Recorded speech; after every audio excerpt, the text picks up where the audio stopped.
Welcome to ABA On Call with Rick Kubina and Doug Kostewicz. Explore insightful ABA discussions. Stick around for a chance to earn a CEU. Listen for 3 secret words, note them, and claim your CEU after the show. Hello, everyone. Welcome back to ABA On Call. Doug, today we got a treat for people.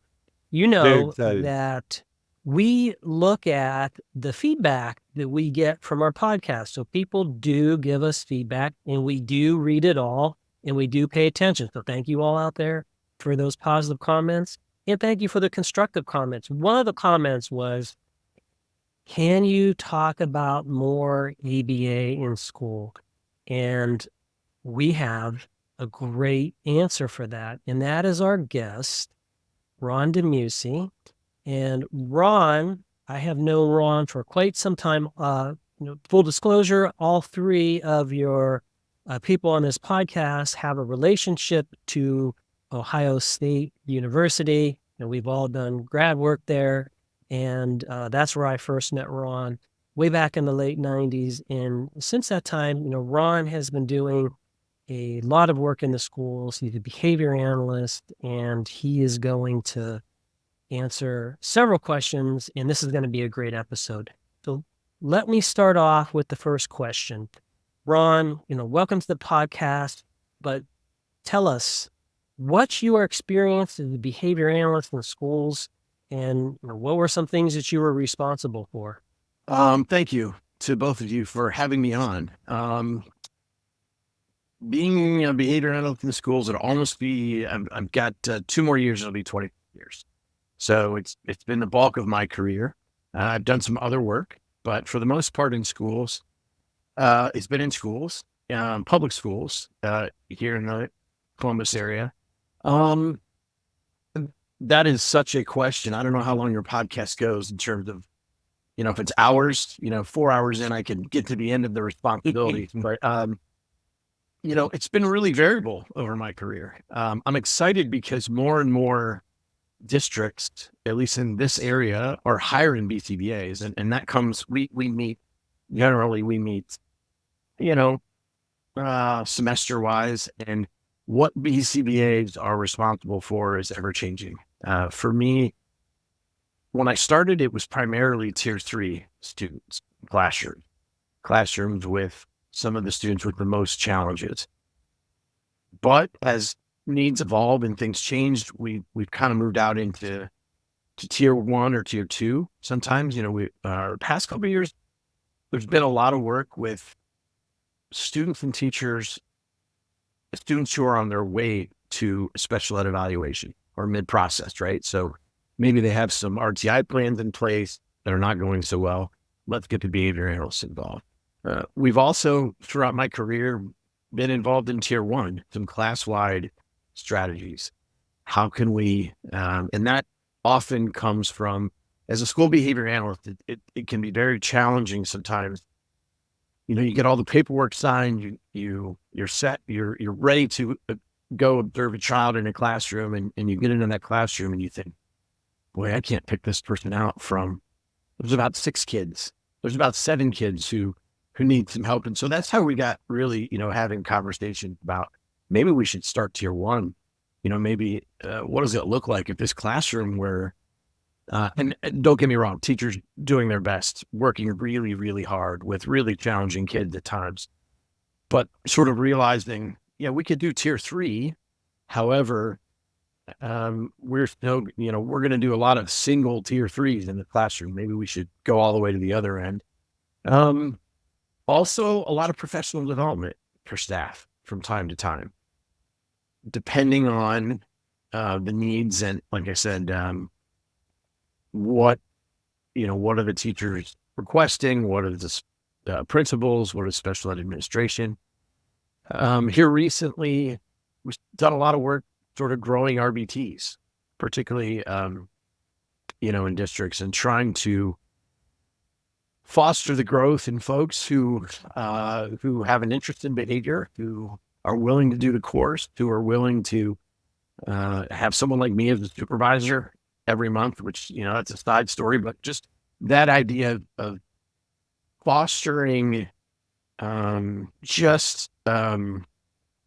guess maybe fostering is not the right word, but empowering others, right? To have a behavior analytic lens, right?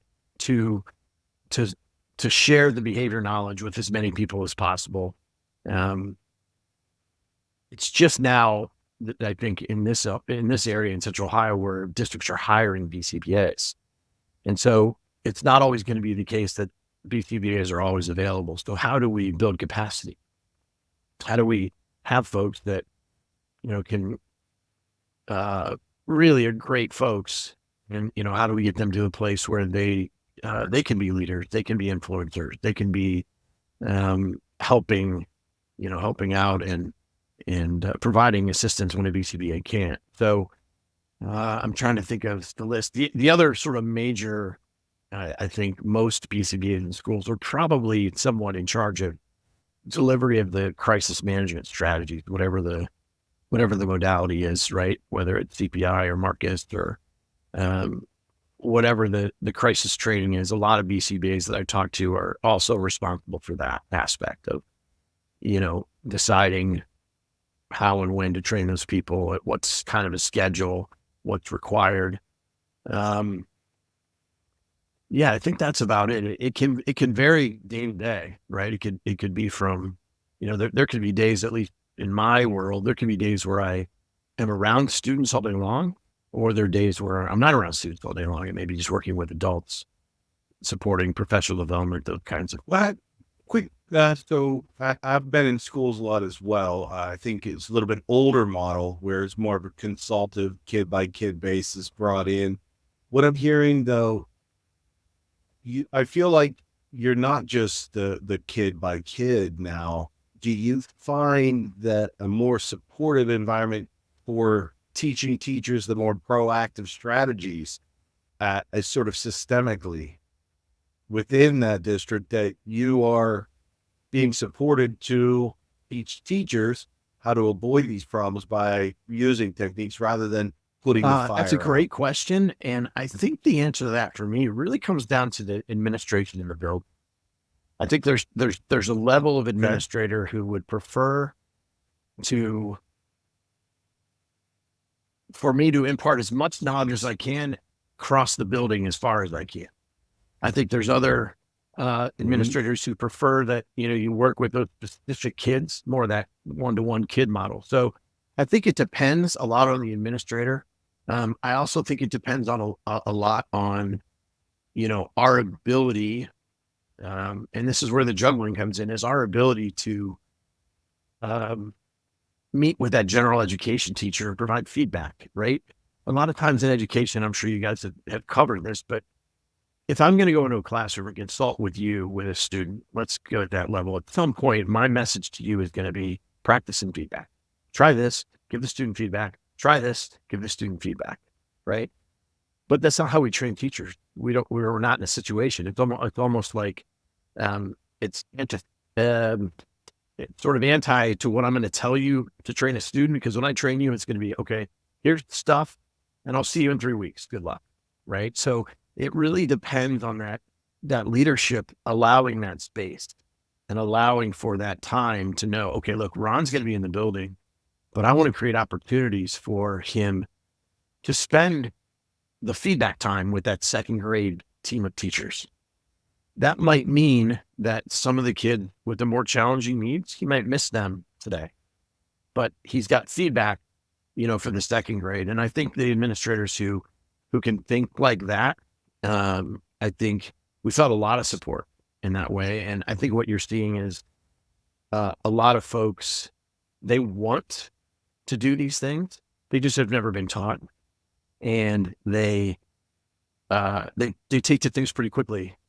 And as long as they have somebody who can guide and model for them from time to time or troubleshoot, I think they're more than willing. Every so often you have teachers who say, look, I want to change everything about this classroom, but I don't believe in reinforcement, and I don't believe in prompting, and I don't believe some of the hallmark things that we talk about. And so that's sort of a different story, right? The go down a different road, and it's a little bit different path. But most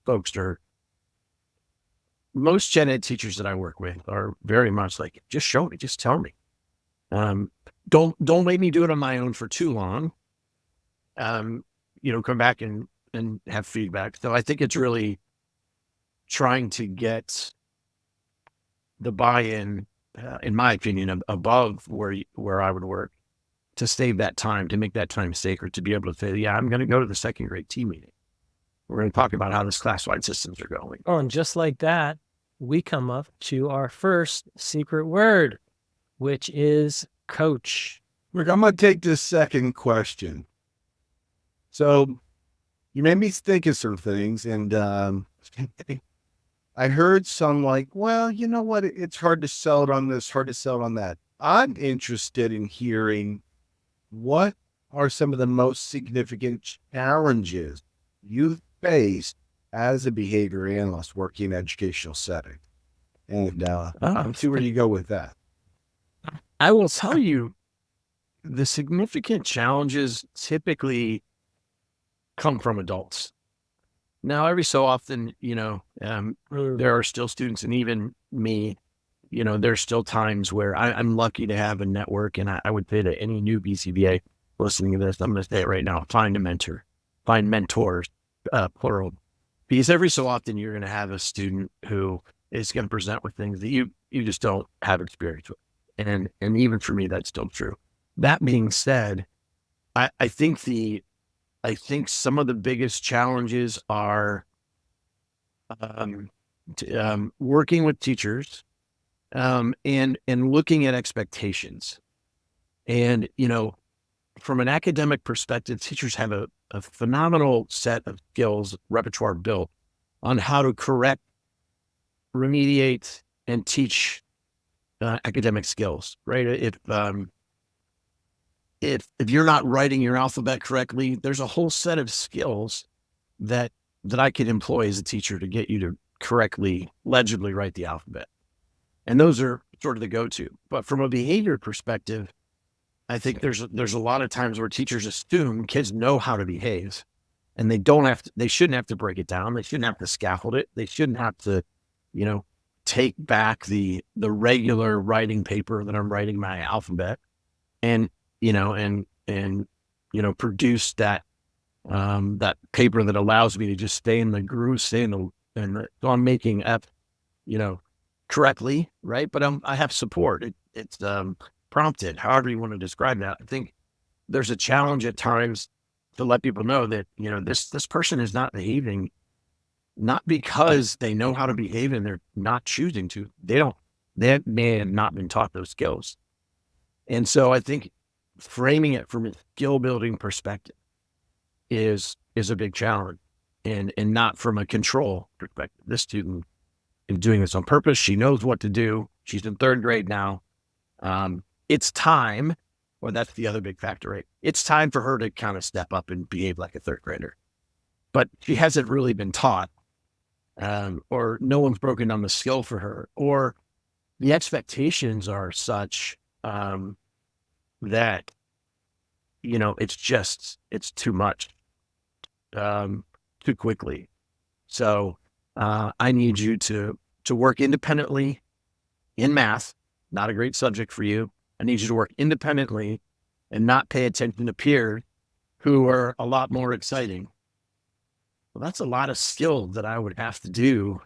And if I don't have all of those, that's a problem. And so how do we break it down, and come at it from a skill-based deficit rather than a choice?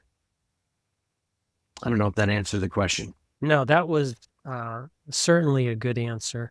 Let me double click on one of the comments you made earlier that is in line with this section. And that is, what do you do with, like, what Doug and I have talked in the past about, like Alcy Cohen and other people that say things like behavior, analysis is bad. And, if you do reinforcement, that actually harms kids. There's research to show that it's harmful for kids. And you earlier said that there are teachers that'll say to you, "Hey, I don't believe in that reinforcement. I don't believe in these other things."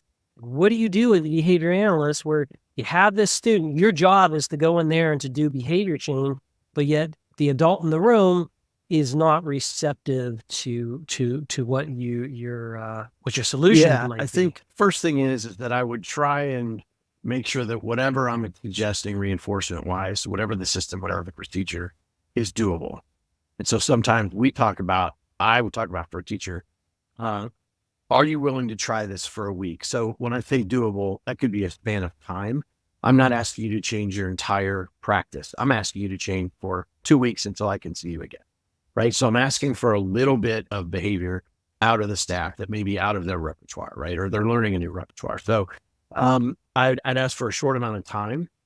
I'd ask for, I'd have a number of different questions on making sure that what I'm suggesting, the teacher's comfortable implementing, even if we get to a point where, a teacher's saying, well, I'm comfortable reinforcing twice in the morning. That's all I have time for. Okay, we'll start there. So now the behavior analyst in me says that's a really thin schedule for this student. However, it is a schedule.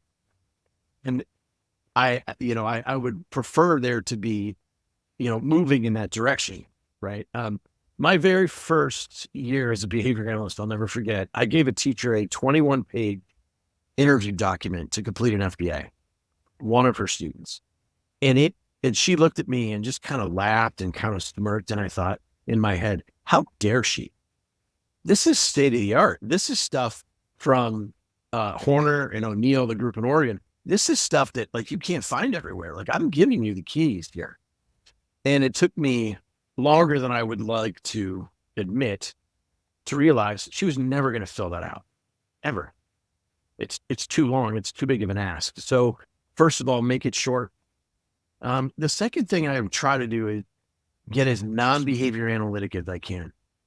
And what I mean by that is I try and provide examples or think about things that may pertain to us as adults, and show examples where we need reinforcement. The assumption is that when you become an adult, you don't need reinforcement, or reinforcement doesn't apply. You're intrinsically motivated. So one of my favorite conversations to have with people is, and sometimes it's, I have to come up with other examples, but the one that I find the most is I ask teachers if they can. So typically there's a summer, not school orientation, but there's a thing that kicks off earlier in the year that is totally voluntary. Teachers can come or not, and it's a series of a couple days and sessions. And I asked them, did you attend those workshops? And a lot of teachers said, yeah, I did attend. And I said, oh, well, you weren't getting paid. Why did you attend? And they say something like, well, I promised my co-teacher that I would be there, or my team was coming, and if I didn't show up, I'd be the only one on my team not there. And I say, you're guided there by reinforcement, right? Either negative or mostly negative, right? You don't want to be the third grade team lead who didn't attend, right? So in a lot of ways, we're all motivated and need reinforcement, and we need, we'd like to look forward to that. And I try and get very, a lot of times I don't even use the word reinforcer. I might say reward, or something we can look forward to, or something that's positive that happened to us, something positive in our day.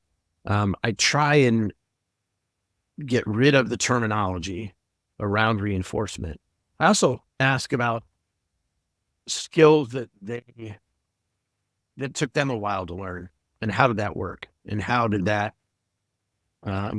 happen, and who along the way. For me, it's I'll ask teachers a lot. I think the one sort of hot button topic is, who taught you how to drive and why? And a lot of teachers have some very intense experiences. Oh, it had to be my mom. It had to be my mom. My mom was so patient. My dad was just all over, or the other way, or whomever. That's a a pretty big one that everyone's experienced, and they've had maybe some good or some bad. And so I try and frame this in a way that outside of the context of the student, outside of behavior, really, can I come up with an example of something that is every day so that we can connect those ideas? The second secret word is school. That brings us to our last segment. And Ron, you've been in the schools for a while, and you've been successful at your school. What kind of advice would you give to other behavior analysts who are interested in either consulting or working for a school district? So the first bit of advice I would give is try not to be so technical. Try to set the white book aside for a minute when you're talking. I've worked with a number of colleagues who have really found it a hard going because they stay too technical with staff. And it just becomes this weird dichotomy where they are seen as know-it-alls. They're seen as, talking over people's heads. So it's really about understanding ways to say things. I think that's a big piece. But really the advice in working with schools, it comes from things that hopefully BCBAs already are familiar with in their training or as they've gone through supervision. One of the things is to remember shaping and modeling. And when I say this, I'm not talking about the students. That becomes, I think, pretty easy to think about, but doing that with staff, right? What's their behavior repertoire? How close are they to the end goal? How close is the teacher to setting up, running, and evaluating a class-wide system? I'm going to go back to our third grade teacher, right?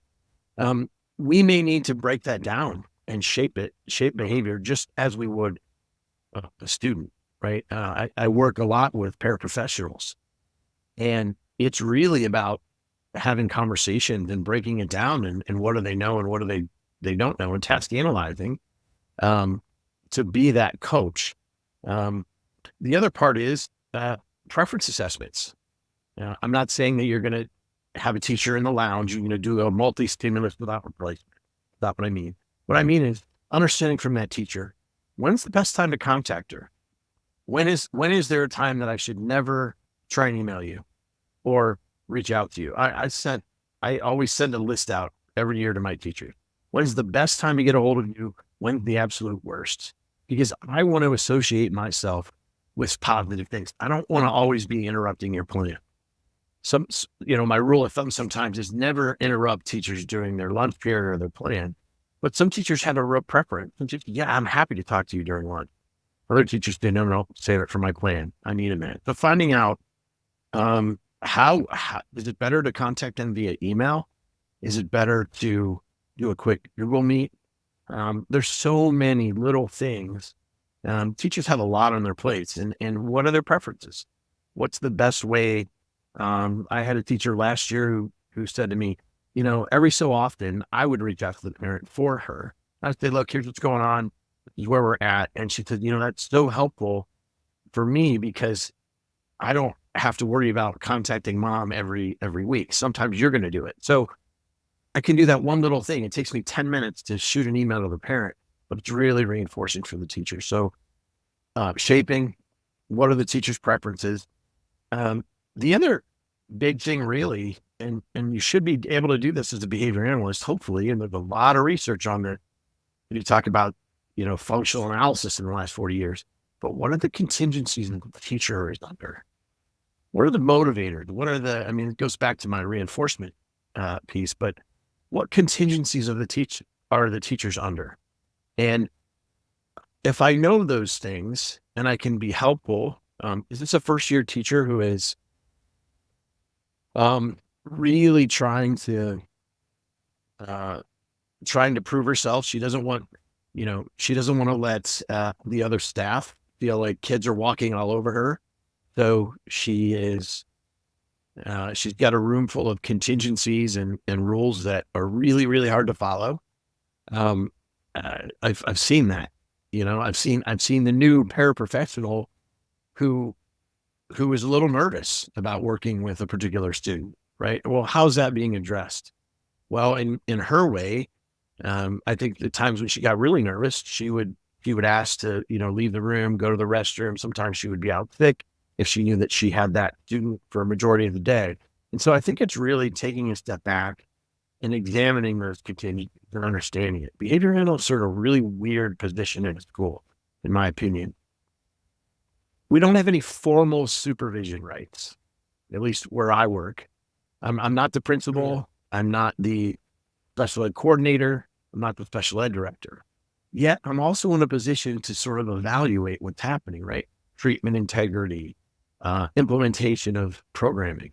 So it's this weird sort of, I can give you feedback, but I don't have any real power, and you really don't need to listen to me at all because we're peers. We're not, there's no power differential there. And I'm not saying to create the power differential. I'm saying understand it and understand what might be really challenging for teachers. I have a great example. One of the schools used to work at, they had this red-green chart, this class-wide system, and every student had a paper clip, and you were on green to start the day, and if you did some things that were inappropriate, you got marked down to yellow, and if you really didn't do anything, then you got marked to red.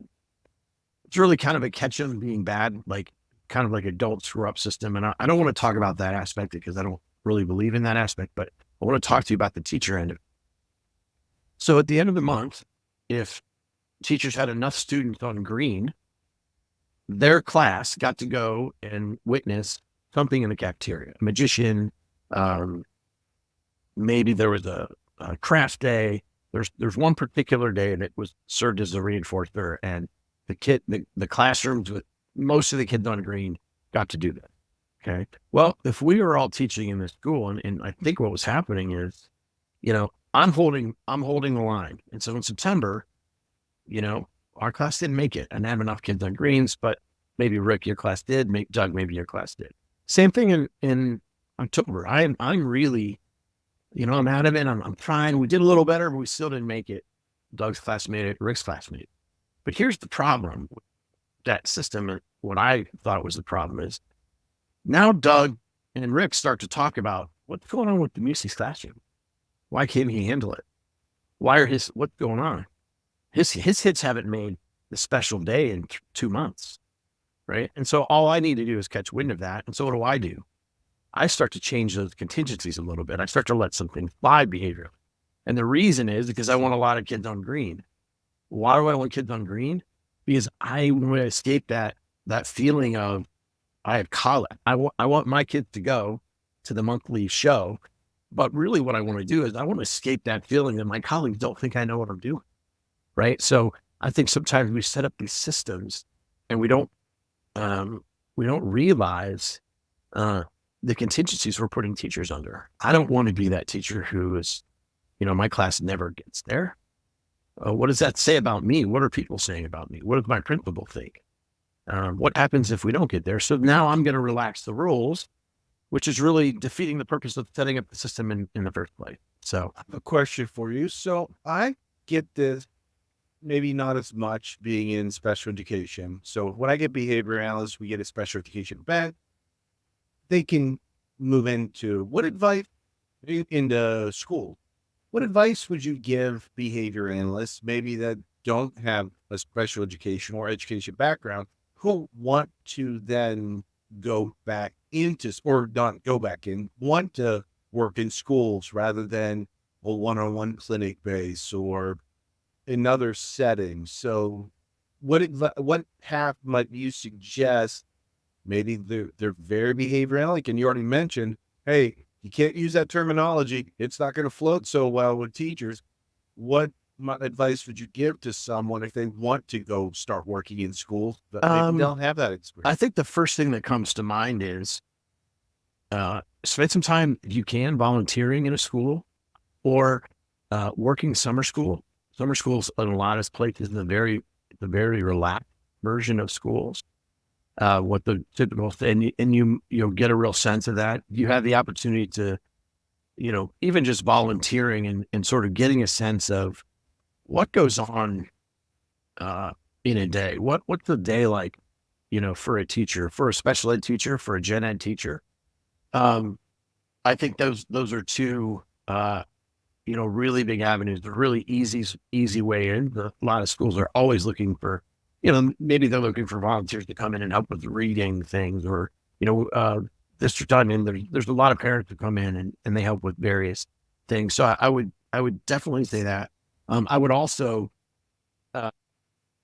find a way to meet with a BCBA who's been in schools and just park yourself next to them and, get their feedback and, highs and lows. Like I mentioned, I gave the teacher the 21-page document interview and, I learned from that. But I think the other thing that's really important is, to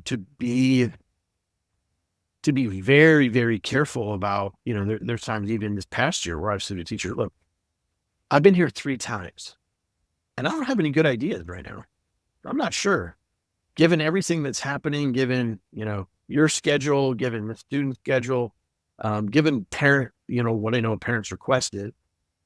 I think just developing an honest way of speaking and an honest way of communicating when you don't know everything. I think sometimes there's a real punishment contingency in schools to not know it all, right? If I don't as a teacher, then the principal might, or somebody might. I've developed a lot of relationship with teachers and they've appreciated at some level, it may be disheartening to say, but I think some teachers have found it to be very reinforcing when I say something like, I have no idea, because they've been struggling it for 3 weeks and I'm the supposed expert. And I don't have an idea. In some ways it's validating to them. Like, hey, this is hard. This is tricky. So I think really, being very candid in a positive way so that teachers understand that they're not alone, or that this idea is going to be something that, it's really going to take both of us to work hard on. I've had that experience more often than I would have guessed starting this 20 years ago. I thought my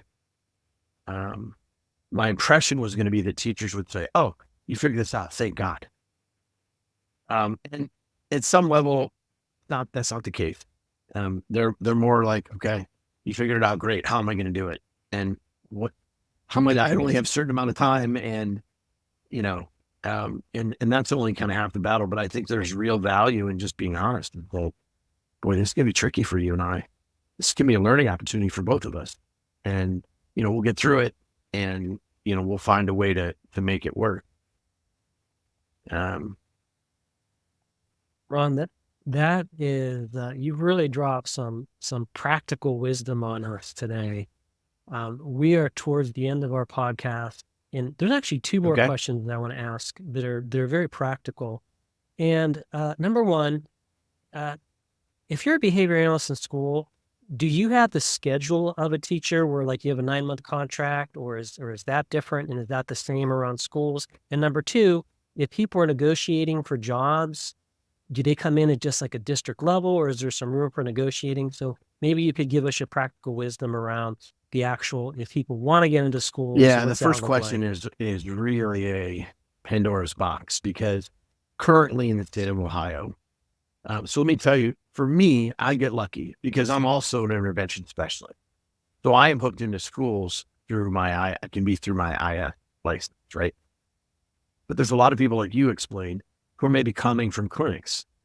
And it varies by district, to be honest with you, and how these people are connected to the Ohio Department of Education.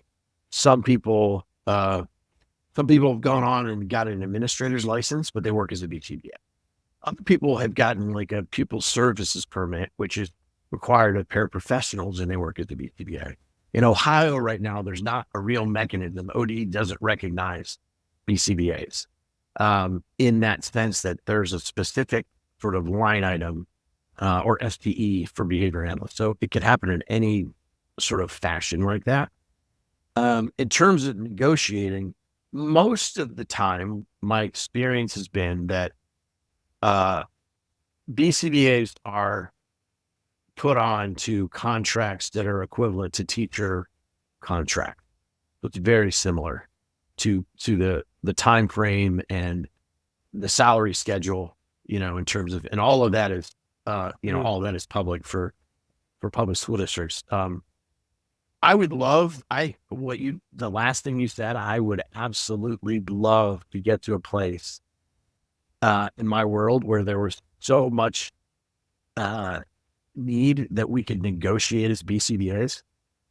For me, it's like, listen, we have a lot of skills. Please take her. Yes, we'll work for peanuts, whatever it is. So we're not at a point yet where I would suggest that BCBAs, necessary. You might negotiate sort of a year or two in terms of the salary schedule where you're at, depending on what years of experience. But it's not at a place where we would, or I guess the way I think you frame that question be sort of a real world job experience where I might go in and actually negotiate. It doesn't happen that way in schools that often. Okay. That would bring us then to our final secret word, which is fun. And Doug, I don't know what you think about this, but we had a lot of fun today. We tell a lot of dad jokes on this podcast, and that was one of them. Ron, fabulous answers. It was so nice having you on. I've always admired your work, and I can tell from everything that you said that you're in the trenches. You're developing great ways of taking the science that we all love and getting into schools. And I certainly hope that our listeners who are interested in either going into schools or just curious about how it goes into schools will understand that this thing that we do with behavior analysis is multifaceted, go in many places. And the wisdom that you shared, I think, taking some of your answers and you could transplant them to other types of situations and they work equally well. So I want to thank you for being a guest on our podcast. You're welcome. Today. Thank you for the opportunity. It was awesome. Okay, on behalf of Doug Kostewicz, my wonderful trusted co-host, we thank you all for joining us on ABA On Call. Thanks for watching this episode of ABA On Call. To get your CEU, follow the link and instructions below the video. You can enjoy the program again there, or you can go straight to the attendance verification quiz. Just enter the secret words and pay the CEU fee to generate your certificate.